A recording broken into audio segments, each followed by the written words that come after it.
ಕನ್ನಡ ಅಭಿಮಾನಿಗಳು ಕೇಳಿಕೊಂಡಂತಹ ಸಂದರ್ಭದಲ್ಲಿ ಸೋನು ನಿಗಮ್ ಅವರು ಯಾವ ರೀತಿಯಾಗಿ ವರ್ತನೆ ತೋರಿದ್ರು ಅನ್ನೋದು ಗೊತ್ತಿರುವಂತಹ ವಿಚಾರ. ಇದೀಗ ಕೇಸನ್ನ ರದ್ದು ಕೋರಿ ಹೈಕೋರ್ಟ್ ಮೊರೆ ಹೋಗಿದ್ದಾರೆ ಸೋನು ನಿಗಮ್.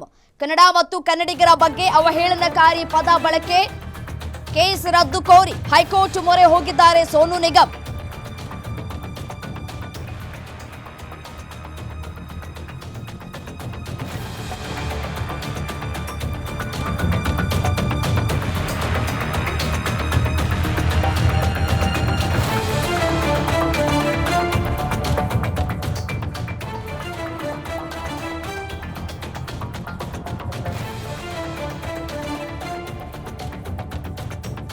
ಹೈಕೋರ್ಟ್ನಲ್ಲಿ ಅರ್ಜಿಯನ್ನ ಸಲ್ಲಿಸಿದ್ದಾರೆ ಗಾಯಕ ಸೋನು ನಿಗಮ್. ತಮ್ಮ ಮೇಲೆ ದಾಖಲಾಗಿರುವ ಕೇಸನ್ನ ರದ್ದು ಕೋರಿ ಅರ್ಜಿಯನ್ನ ಸಲ್ಲಿಕೆ ಮಾಡಿದ್ರು. ಇವತ್ತು ಸೋನು ನಿಗಮ್ ಅರ್ಜಿ ವಿಚಾರಣೆ ನಡೆಯುತ್ತೆ ಹೈಕೋರ್ಟ್ನಲ್ಲಿ.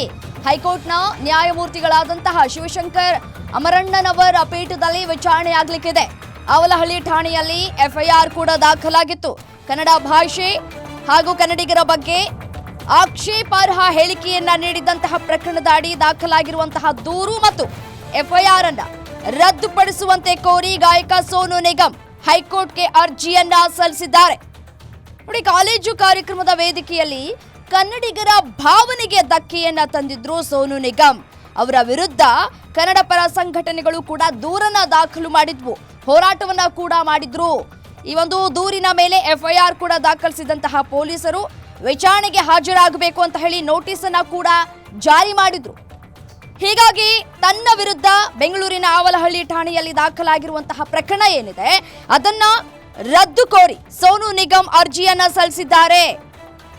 ಈ ಒಂದು ಅರ್ಜಿಯು ನ್ಯಾಯಮೂರ್ತಿ ಶಿವಶಂಕರ್ ಅಮರಣ್ಣನವರ್ ಅವರ ರಜಾಕಾಲೀನ ಏಕಸದಸ್ಯ ಪೀಠದ ಮುಂದೆ ಇವತ್ತು ವಿಚಾರಣೆ ಆಗತ್ತೆ.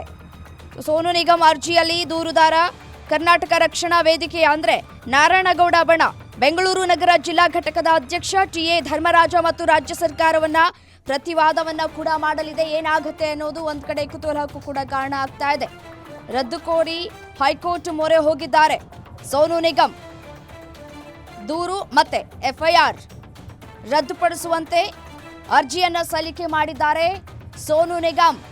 ಕನ್ನಡಿಗರಿಗೆ ಅವಮಾನವನ್ನ ಮಾಡಲಾಗಿತ್ತು. ಇದಕ್ಕೆ ಸಾಕಷ್ಟು ಆಕ್ರೋಶಗಳು ಕೂಡ ವ್ಯಕ್ತವಾಗಿತ್ತು. ಯಾವಾಗ ಆಕ್ರೋಶಗಳು ಹೆಚ್ಚಾಗ್ತಾ ಇತ್ತಂತೆ ಇನ್ಸ್ಟಾಗ್ರಾಮ್ನಲ್ಲಿ ಮತ್ತೊಂದು ವಿಡಿಯೋವನ್ನ ಕೂಡ ಸೋನು ನಿಗಮ್ ಹರಿಬಿಟ್ರು. ಆ ಒಂದು ವಿಡಿಯೋದಲ್ಲೂ ಕೂಡ ಉದ್ದಟತನವನ್ನ ತೋರಿದ್ರು ಸೋನು ನಿಗಮ್. ಅಲ್ಲೂ ಕೂಡ ಕ್ಷಮೆ ಯಾಚಿಸುವಂತಹ ಕೆಲಸಕ್ಕೆ ಮುಂದಾಗ್ಲಿಲ್ಲ, ಮತ್ತೆ ಅವರ ಹೇಳಿಕೆಯನ್ನ ಕೂಡ ಸಮರ್ಥನೆ ಮಾಡಿಕೊಳ್ಳುವಂತಹ ಕೆಲಸಕ್ಕೆ ಕೂಡ ಮುಂದಾಗಿದ್ರು ಸೋನು ನಿಗಮ್ ಅವರು.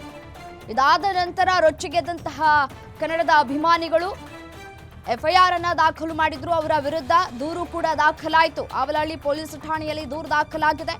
ಮತ್ತೆ ವಿಚಾರಣೆಗೆ ಹಾಜರಾಗುವಂತೆ ಕೂಡ ಈಗಾಗಲೇ ನೋಟಿಸ್ ಕೂಡ ಜಾರಿ ಮಾಡಲಾಗಿತ್ತು. ಅದನ್ನ ರದ್ದು ಕೋರಿ ಇದೀಗ ಹೈಕೋರ್ಟ್ ಮೊರೆ ಹೋಗಿದ್ದಾರೆ ಸೋನು ನಿಗಮ್.